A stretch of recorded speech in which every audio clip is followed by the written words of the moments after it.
Hello, good morning, everyone. Welcome to the front row. I am so excited to kick off this series with our two guests. And happy Grandparents' Day. I just, looked at the calendar. I'm like, oh my gosh, it's such a wonderful day. I Yeah. absolutely adore my grandparents. And so I'm excited to talk about the book that we're going to discuss today with these two beautiful women. If you are coming in, the front row is a segment that Bursts into Books is hosting in conjunction with Semicolon Bookstore, in which we are highlighting amazing authors and illustrators in the field. Today, we will have an opportunity not only to talk to Tricia and April and just hear a little bit more about their backgrounds, but also see how this beautiful project came together, which is Akua Goes to School. Before we get into the live reading, we're going to ask some questions. So if you are watching as our normal broadcast goes, please put any comments in the chat. We will display them. And towards the end, if there's any specific questions, we will ask those in our Q&A. And so as you all are coming in, again, this is a very informal conversation. We really want to just talk about the beauty of this book and also just the beauty of literature overall. I am Jarima Gorham, the founder of Burst into Books. And again, if you're watching it, share, share, share, so as many people can watch and learn more about this work. So before we get started, I want us to first introduce Tricia. Hello, Tricia. Hi. And Thank you hello, for having me. April. Hello. So we're going to start with the beginning. I love to just hear those who are our guests to share their stories. So I would love to just kind of hear the start. Whoever would love to go first. Where did it begin as far as where's your background? And then like what led you to this space of being an author or an illustrator? Go, April. Okay, thank you, Tricia. Actually, my illustration began in 2016. I was a late bloomer. I was handling medical insurance. I used to be a nurse. Did a whole lot of things for 20, 30 years. Eventually became a fine artist.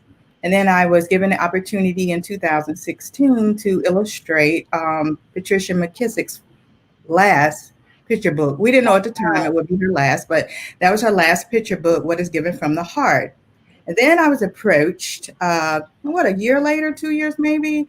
Um, I, I was given this wonderful manuscript about a grandmother and her little granddaughter, and it was so touching and so warm and so inviting. And as soon as I finished reading it, I read it really quickly because it kept my attention.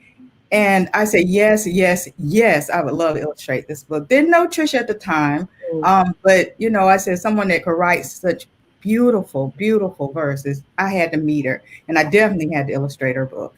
So that's how I got started in illustration. Wow. That's so wonderful to hear. And you guys should know that April is an award-winning artist who She I am. is. Yes, I am so pleased to be paired with. But for me, I did a lot of things also like April and came into, especially writing children's books very late. This is my first children's book. But I was a lawyer for many years. I practiced law for about 16 years in Boston and Washington, D.C. I have no regrets about it, but it wasn't my passion. So I was always kind of writing on the side and, splitting my screen between my legal cases and my stories. And at some point, I just was like, I want to do what I want to do. I want to do what I love. And I went back to school and got a MFA in creative writing. And that is where I wrote my first novel. And my novel was actually my thesis. And I was really fortunate that I found an agent and she got a deal and we got the book out in the world. And I was like, yes. And I think I thought that Oprah was going to call me and I would just be, rich and famous and writing books. But I'm still waiting on my girl. Oh, she gonna call. She still gonna call. We have the same birthday, Oprah, if you listen. But anyway, so I started teaching, and I have come to enjoy that very much. I was teaching high school for a while, and now I'm teaching at Howard University. In terms of this book, though, I always wanted to write a children's book because my mom was a librarian and she loved children's books. And so she is gone now, but I hope that she is pleased with this book. And I hope to write more children's books.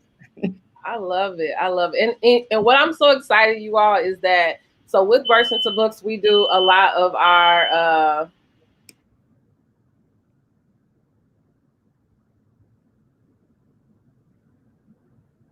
Hello?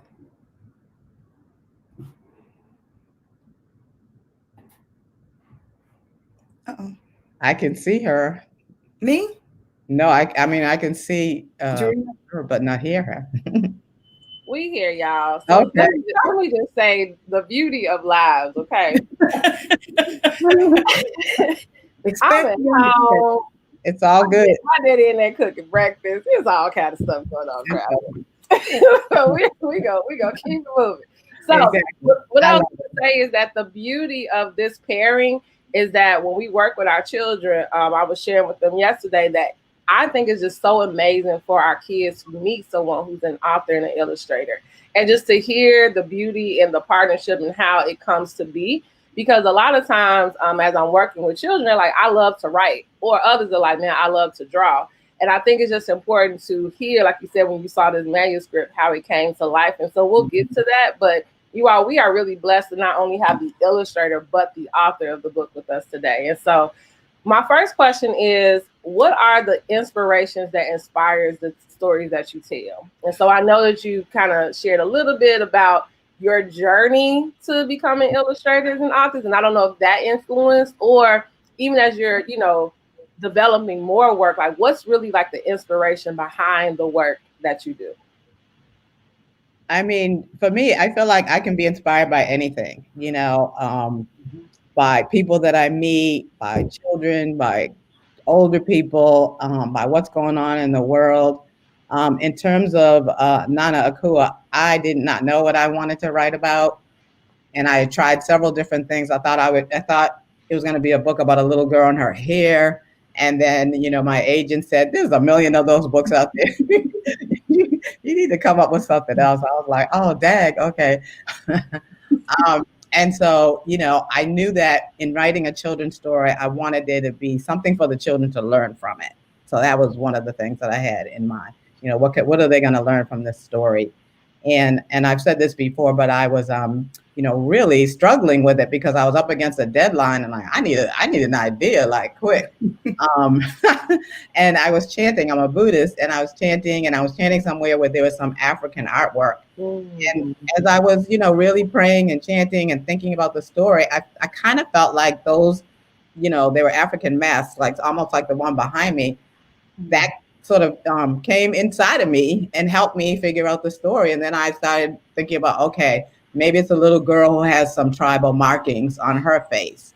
But as I started to do research about it, I realized it would probably be someone from an older generation. So I decided to make it the grandmother who she loved and cared about and was concerned about. I love it. I love it.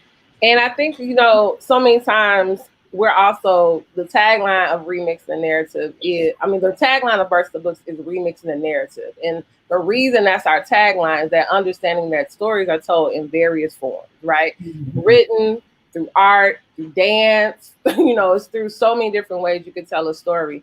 And so for you, April, what was it about the manuscript that made like, okay, the visual, like what was the story that you really wanted to make sure people saw without even reading the words? Like what did you want them to see when they looked into the images that you created? My theme always is love. It's love. It's about love. It's all about love. It's about family. It's about bonding. My spirituality. That's my core. Is my foundation. So when I'm looking for a manuscript, when I'm presented with a manuscript, I'll put it that way. That's what I'm looking for. I'm looking for the heart of that story. And when I feel the heart, it's funny because one of my publishers, she knows where to get me. She knows already, which is kind of dangerous, but in a way it's not. But she knows exactly which ones now that I'll say yes to. And she hasn't been wrong yet. So I'm like, ooh. That's good. Me spiritually. It's got to be deep within me. It's got to, I love my grandmothers too. Like you were saying, my grandmothers were, oh my goodness. I've always wanted to be just like them. I've always wanted to be called grandma. I know a lot of grandmothers, Nana, Cuckoo, KK, whatever. Nanny, whatever. I wanted grandma because I called my grandmothers grandma, and I respected them in such a high, I gave them such a high regard, and they were so dear to me. So I said, when I have grandchildren, they have to call me grandma, and I'm trying to be like my grandmas. It's not succeeding, at all times, but I'm trying. And that actually leads me to a question, because my son actually calls my mother Nana. And so what was the reasoning behind like calling it, Nana Akua? Was it a particular reason why you chose that name versus just saying, like she said, grandma? Well, it's interesting because once I figured out it was going to be the grandmother, and I looked into the name that someone from an African country would call their grandmother, Nana was quite clear. But I started out having it be a Senegalese name because I thought it was going to be set there. Mainly because that's the only country in Africa I've been to. But you've got to do your research. So when I started doing that, I realized that it was a Muslim country, and there also were not the tribal markings, and so I moved it to Ghana, and then I just started looking up Ghanaian names, and Akua came up, and that was it. Love it. Before we get to our live reading, I have one question, and then we'll have a few afterwards. What are other topics that you may desire to write or illustrate? I'm trying to. It's an interesting time right now, especially for our children. Yeah. So what I'm working on, it's not exactly formulated yet, but I really want to write something for children that focuses on this time. And I'm not sure what that's going to look like yet. Whether it's going to be, children learning at home and trying to, negotiate, still growing up and still having friendships like you were talking about with your own son. So somewhere along those lines, I think. I also know that I want to write a story that deals with how children cope with death and dying. And I tried it a little bit, and my agent told me it was too depressing. So, which, I don't want to, but it is a reality. It is. Some very dear children in my life who my next book that's coming out in 2021 is dedicated to, my little niece and nephew. They had to deal with their older sister passing away, and I love the way their mom handled it and the way they handled it. So I really kind of want to try to work with that, if that makes sense.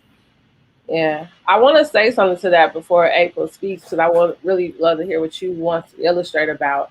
I think it's a needed topic, and it's a needed book. Even during this pandemic time, like earlier, I would say around May, that was a conversation I had to have with my son. He really was struggling with the separation of friends, and then also just being inundated with so much stuff happening in the world. And not that we were like sitting in front of TV watching CNN, but it was like, everywhere you go, you can't help but see civil unrest. You see like all these deaths. You're talking about coronavirus. He's like, what is that? What is going on? You know what I mean? And all you see attached to it is people losing people, right? Or someone sharing about someone lose. So to the point that he literally for a good 2 weeks, and we actually went to, because I go to therapy just because I think it's a part of mental health and staying strong. I talked to my therapist, and we actually had to sit down with him because it was to the point like he didn't want me to leave him. He didn't want this person to go. Like he was really scared about people leaving him. And then over time, she kind of validated that, these are feelings we all feel, but of course they're heightened, I think, during these times. So I think the book is important because I, as a parent, didn't know how to address it. Like I really was scared. I wasn't scared, but I was like, I'll be right back. I'm going to the store. You're like, no, I'm gonna go with you. It was just it was a really interesting time. Yeah. I love that you shared that, and I'm so glad you brought a professional in to help with that. Yeah. So April, is there any? I know you said your publisher, they know you, but is there something that there's something that you haven't yet had a chance to illustrate or draw, even outside of in literature, maybe in fine art? Well, right now I'm working on a series. It's about color, our skin color. It's called Skin Tones.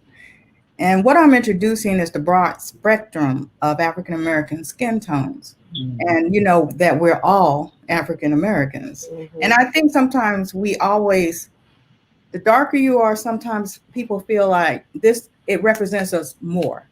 But then you have your brothers and sisters on the other end of the spectrum that are just as Black as the darkest of our colors. We're such a diverse people, and we're so beautiful. Yeah. So what I'm going to do is I want to combine them all together I want to represent all of us, you know, as African Americans. And so I'm constantly thinking of ways to do that.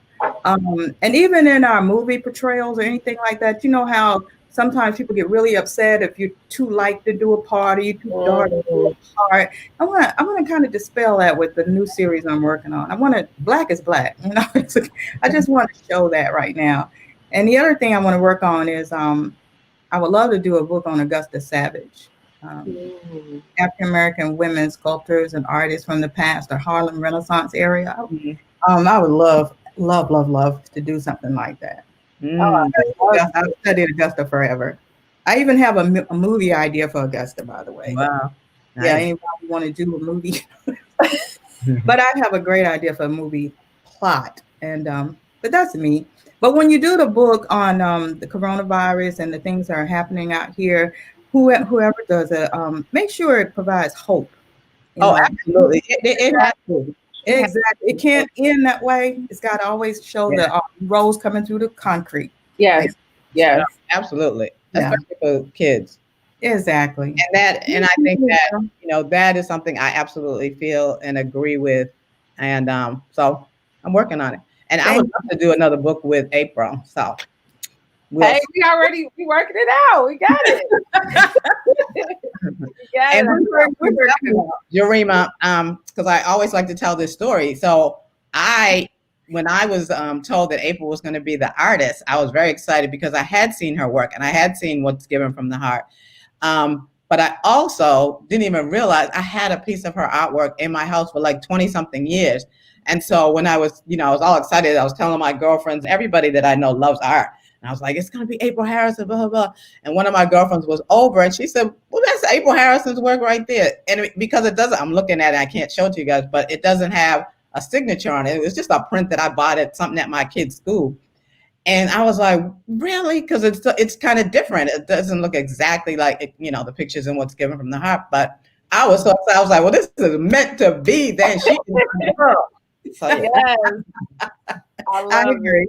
I love it. So we're excited because we are now actually going to do a live reading of Nana Akua Goes to School. And while they are doing the live reading in the chat, I'll be putting a link because we actually are, between myself and Semicolon Bookstore, are raffling off books and copies of this book.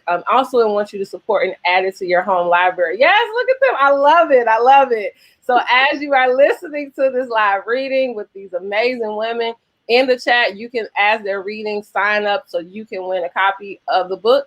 I'm going to pull myself out and it is showtime. I'm so excited. Thank you. Thank you. All right. We ready, April?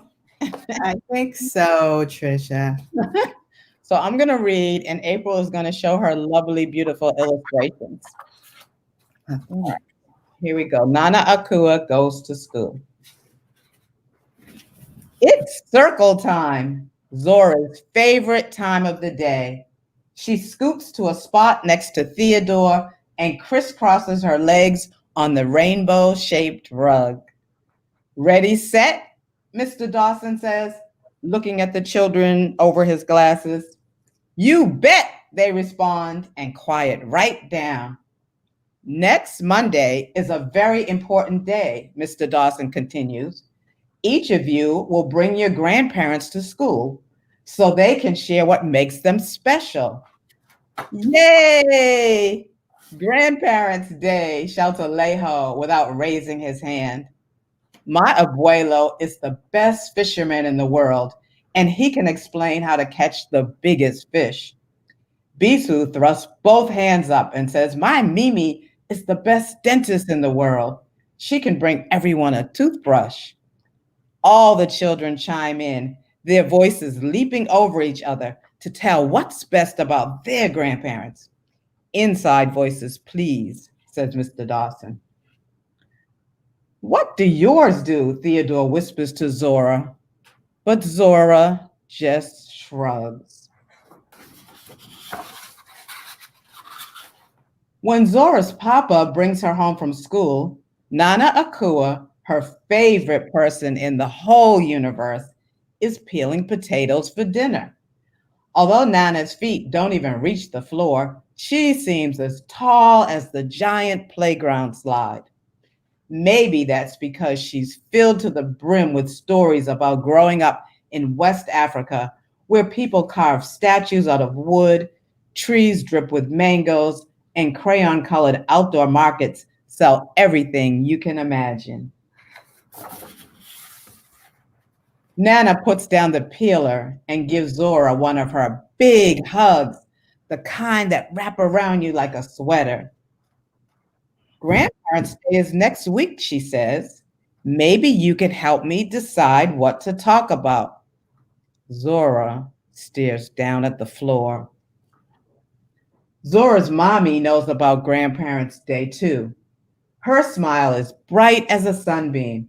How about if Papa plays the djembe drums while Nana talks to your classmates? She suggests, coming over to help Nana.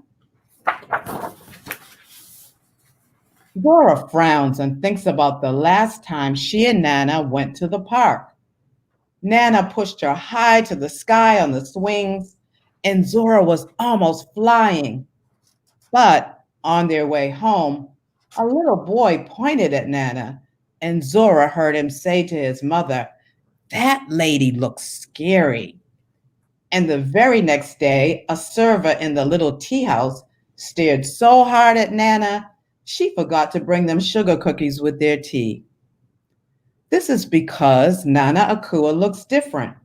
When she was young, her parents followed an old African tradition. They put marks on her face to show which tribal family she belongs to and to represent beauty and confidence. Those marks never wash off and never go away. Zora looks at her Nana, holding back tears that wait in the corners of her eyes.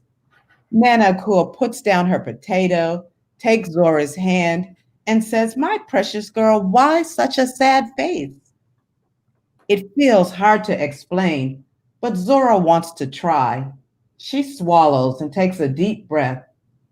"What if someone at school laughs at you or acts mean?" she asks quietly. Nana Akua thinks for a moment. "I have an idea," she says, and puts Zora's arm through hers. Together, they walk down the hall to Zora's room. Zora points to the bed. I'm sorry, Nana points to the bed. "How about we bring your favorite quilt to class? These quilt patterns come from another long ago tradition. Even though they are not exactly the same as the marks on my face, they can help explain them. What do you think?" Zora traces some of the designs she loves with her fingers. When Nana Akua first made the quilt for Zora, she explained that the patterns were Adinkra symbols of the Akan people of Ghana. The symbols represent more than 50 important qualities like wisdom and creativity. Zora wishes the marks were only on the quilt and not on Nana Akua's face. Still, she says, "Okay, we can bring it." On Grandparents' Day, Zora wears one of her African dresses sewn by Nana, and Nana Akua looks especially regal in her bright patterned kaba and matching skirt and head wrap. There are lots of oohs and ahs when they arrive. The classroom is decorated with a rainbow of balloons that float up to the ceiling. There are large welcome signs made with colored markers. A tall chair is on the rug for the grandparents to sit in when they speak. First is Alejo's abuelo, who passes around photos of the biggest bluefish he ever caught. Next, Bisu's Mimi shows the class a video called Mr. Cavity and the Magic Toothbrush. And then Lester's grandparents, who owned a barbershop for many years, hold up matching clippers. "Anybody need a haircut?" they ask, laughing. Finally, it's Nana Akua's turn. She sits in the special grandparent chair with Zora next to her. Zora clutches her quilt tightly, and her voice shakes when she gives her introduction. "This is my Nana Akua, and she is from Ghana, a country in West Africa." Nana Akua squeezes Zora's shoulder and starts talking. Hello, children. I'm sure you noticed the marks on my face. Has anyone seen anything like them before? No, say all the children. These marks were gifts from my parents, who are happy and proud that I was born, she continues. I am likewise proud to wear them. Most Ghanaian parents don't celebrate in this way anymore, but it was once an important tradition. Zora watches, her eyes wide as cups, as Nana Akua walks slowly around the circle so everyone can see her face up close. It's interesting, she says, that in this country, I often notice people who put tattoos on their body that have special meanings. Yours are way better than tattoos, Theodore says, because they grew up with you. Nana Akua smiles. Why, thank you, young man, she says. And I brought some special makeup so that each of you can have beautiful African symbols on your faces, too, the kind that wash off. My expert helper will hold up her quilt, which shows some symbols you can choose from. The other students look at Zora expectantly. She unfolds the quilt with care. Today, I'm going to choose the Bessie Saka symbol. It looks like a flower, and my Nana told me it stands for power and unity. Nana Akua paints the symbol onto Zora's cheek in gold, while Zora holds very still. The other children clap when it's all done. Come and choose your favorite symbol, Zora says to them. Alejo, who wants to be a beatboxer, points to the Shebwe Muda symbol because he thinks it looks like a keyboard. Nana Akua tells him it means high quality and excellence. Bisu wants to be a veterinarian and picks the Denchem symbol, which is shaped like a crocodile, one of her favorite animals. It stands for cleverness. Peter and Inez decide on the Adwell symbol, which looks like the inside of a sliced apple with two identical halves. Twins like us, Peter says. Nana says the symbol means peace and quiet. Like mommy and daddy say, we never give them, Inez shouts. Nana Akua paints and paints until every child has their own design. The other grandparents choose symbols for themselves too. Look at all those gorgeous faces April painted. Yay. Zora's face glows as she watches Nana Akua fold up her quilt to go home. And this time, it's Zora who gives her very special, not like anyone else's Nana, one of those big hugs, the kind that wrap around you like a sweater. Yay! Yay! Oh, yay. April, hold up the Adinkra Symbols page. We really hope you guys enjoy looking at the symbols and learning about them and trying to recreate them. April did such a masterful job of them. And we both kind of chose symbols that we liked that were meaningful to us. True, true. Wonderful story, Tricia. Thank you. Yes, it was so beautiful. I was listening with everyone. People were like, you all are beautiful. They like the book is beautiful. So thank you all for sharing and reading it live. That's such a special treat. Thanks for having us. Yeah, I have just a couple of more questions and then we will be wrapping up.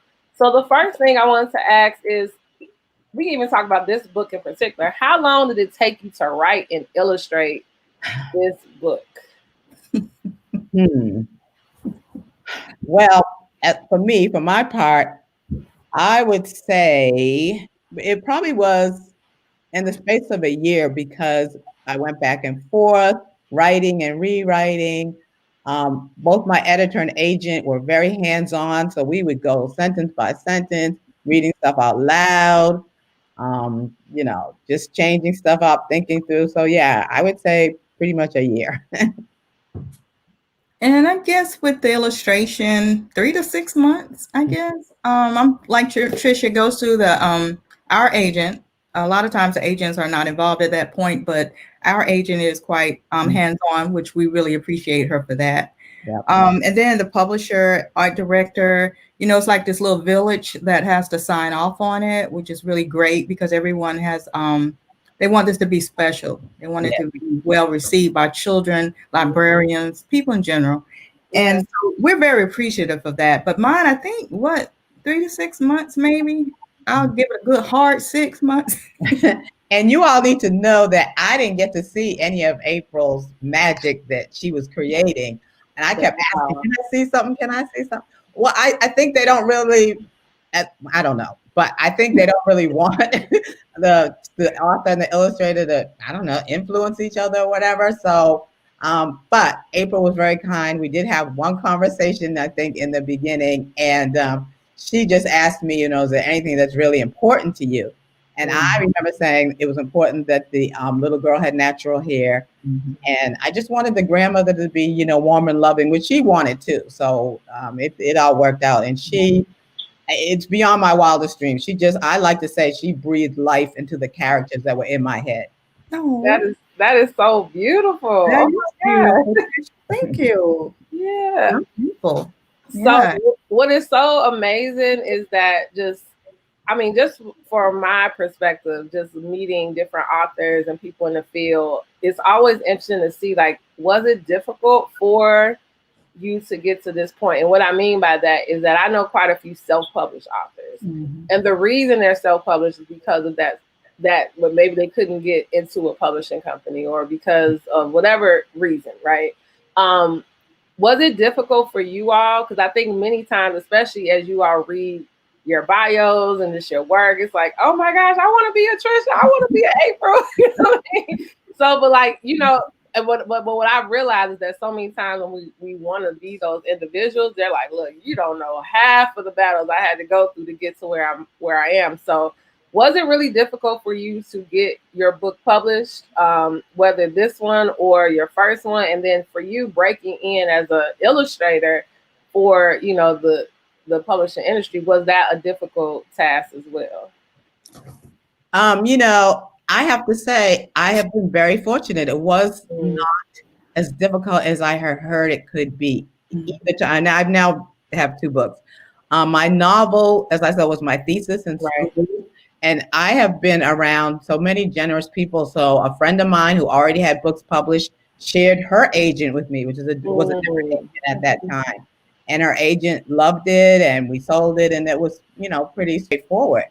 The hardest part is waiting for Oprah. But anyway, but with the children's book, I had a new agent, and I had, prior to getting the agent that both April and I share, I was working on a book with my cousin who's also an illustrator, and we were trying to get that book out into the world. That was difficult. We sent it around to different places. We showed it to different agents. They were like, oh, it's not really a book. Maybe it's a coffee table. Maybe it's a vignette. Da, da, da, da. They didn't think it was a children's book. And so it was very disconcerting. And we kind of gave up a couple of times. We reworked it. And it was a different kind of book because it was her artwork that I was trying to create a story to go with. But when we started working with Regina, she found someone who wanted it, loved it just the way it was. And so that was the deal that we entered into. But because my cousin had so many projects ahead of time, and they don't like books to compete with one another, they gave me the separate contract, which ultimately became Nana Akua. So that's how that came to be. So it was difficult in some ways, but it was pretty smooth in others. April. Like with me, I gave up. I'm trying to be an illustrator because when I was like younger, I used to submit my material to all kind of publishing houses, and they were like, no, thank you. Try again later. So I got a lot of rejections, just rejection. And I thought about it, prayed on it, and I realized that obviously God doesn't want me at this point to go in that direction. All the windows and doors were closed. And I noticed when he opens my windows and doors, I go flying through them, So I just stopped. I said, sure. and I just concentrated on my fine art. I did what I do, and I do it well. I do it to the best of my ability, even with my illustrations. But at the time, it wasn't time. Now, in my golden years, God has brought all the people that I couldn't get to before. They come to you. Hello, come on. We need you. Just get in here. And it's amazing. All the windows and doors were just wide open. Wow. And I just had to step through them. So I realized then that, always do your best, give your best. Don't ever feel defeated. Delay is not denial. He never said that. And so with me, I realized that at the time it was the delay, but now it's just like the arrival. And it's like my golden years. I feel like they're my best, some of my best years, because the publisher actually came to me in 2016. She saw me on an internet site, an old gallery, a Visca art gallery out of Georgia. I don't know if you've ever heard of Atlanta, Georgia, a Visca, but they went on there looking for a different artist. But when they went on there, they saw my work and they approached me from that avenue. So it was amazing. I didn't have a lot to do with that. So I just believe what's for you is for you. You can't deny it. You just step into your blessing. So that's what I think. So no, I didn't have a hard time in my latter years now, but in my early years I did. But I never gave up my passion for art. Never gave up. That's right. You have to believe in your dreams. I You think do. You have to keep message that we want to give. That is it. Because also with me now, I have the second book that was the first book. It's coming out in 2021. And already my editor has said, what's next? What's next? What you got? Exactly. Trying to get it together. So, they continue to want things. I love it. And I'm getting comments because I have it streaming in so many ways. Tanya said, love that time passing actually helped. Delay is not denial. And they love that. So I definitely appreciate that. And that was definitely my next question, what's the advice? And y'all dropped so many gems right there. So we just gonna skip that question. Y'all already told us what to do. Just ending out, what do you desire next for your career? I think that even you saying that, April, this being your golden years, y'all got so much in you all. I mean, I just know that this is just the beginning. So I think, what would you say, man? And to be honest, I feel like even during this time of, pandemic, so many things are being birthed during this time, and so what would, I know you shared about your series, which I'm excited to see it come, fully out. But what's big picture for you? Man, this is what I would love to see next in my career. Well, for me, it's just being true to who I am. Always listening to my next steps. It's a spiritual journey for me. I'm not set on anything. You know what I'm saying? If this ended tomorrow, honestly, I'm still happy. I still have joy in that sense. So I don't look at it that way. I just keep going and doing what I love right now. I'm just doing what I love. And I'm trying to do it to the best of my ability, where I am. And I just feel like things will come that way. It'll come to you because it's true. I just want to stay true. I just want to stay true to me. If it means tomorrow I'm going to stop and just start babysitting a bunch of children, okay, we'll do that. Or whatever. I'm going to keep it open. Keep it open because I have grandchildren. I have some grandchildren on the rise. One's into drama. One's an artist. Very, very good artist. She's only 13. Aww. She's following her grandmother's footsteps. She's on a 60-page novel right now. Wow. So I'm encouraging them, trying to get the doors, cracking for them. So I guess I want to leave something. I guess my legacy. I need to leave that legacy behind. I need to help others climb. Like, for instance, you said earlier about how can someone get into this business. I'm very open to sharing my sources. You know what I mean? I think a lot of times we don't do that. Yep. We got it, and we don't care about anybody else if they get it. But I don't believe in that. Yeah. That's why we don't have those doors open like that sometimes. I think I would like to help, and I have been helping. Now I'll get your help, you get your door open. I'll put it that way. I'll give it to you, but I can't guarantee. Right. Yeah. But I'm willing to help all I can. Mm-hmm. That's so important, April. And I feel the same way. I mean, that's one of the reasons why I enjoy teaching so much, especially when I see young writers coming up and they have questions and how do I do this? I love that too, sharing what I know. But like you said, there's no guarantee. we can. And I mean, I've seen some of those writers go on and do some amazing things. So I'm so excited about that. When you see young people you've worked with go and achieve, you want them to achieve beyond what you achieved. I mean, You really do. You Mhm. really do. The legacy part is true too. I have a mentor who said life begins at 70. And when I heard him say that was so encouraging to me, because I used to feel like, oh my gosh, I wasted all this time, practicing law and doing all these stuff and raising my children. And I'm just now I'm 66 and this is my first children's book. But when he said life begins at 70, I'm like, well, then I'm still in the womb. Baby. You're a baby. I have plenty of time. So I want to write YA books. I want to write more children's books. I'm finishing another novel right now. Fingers crossed. That's going to be finished. I want to do movies. I want to do TV. I want to do all the things. I love it. I love it. And you so our next thing is, how can people stay in contact with you? And so you'll see at the bottom information on how you can follow and also learn more about their work and just all the different things they have going on. Get an April hair. I got to get some April Harrison in my house. Okay. Yes, you do. I got to get some things around here and some more of your writing. So at the bottom, you see. And she has more stuff. She has pillows and masks. I wish I had it. I should have had it right here so I could just pull it up. I know. Come on. Why I know we didn't even think to have that with us. But if you go to my website, it links you into all the items that I have available for purchase. Yes. From artwork, like she said, for face masks, pillows, shower curtains, bedspread, she has, etc. And also on my website, TriciaElamWalker.com, it shows where we're, the things that we're doing, the things we've done in the past, those are up there too. So you can re-listen to them and also what's coming up. And thank you so much for having us. Thank you. You are amazing. I mean, our book. yes. So as you see at the bottom, I have both of their info screaming at the bottom. I just want to, before we actually close out, just say this has been such a joy. You all actually are kicking off our series, which I'm so excited.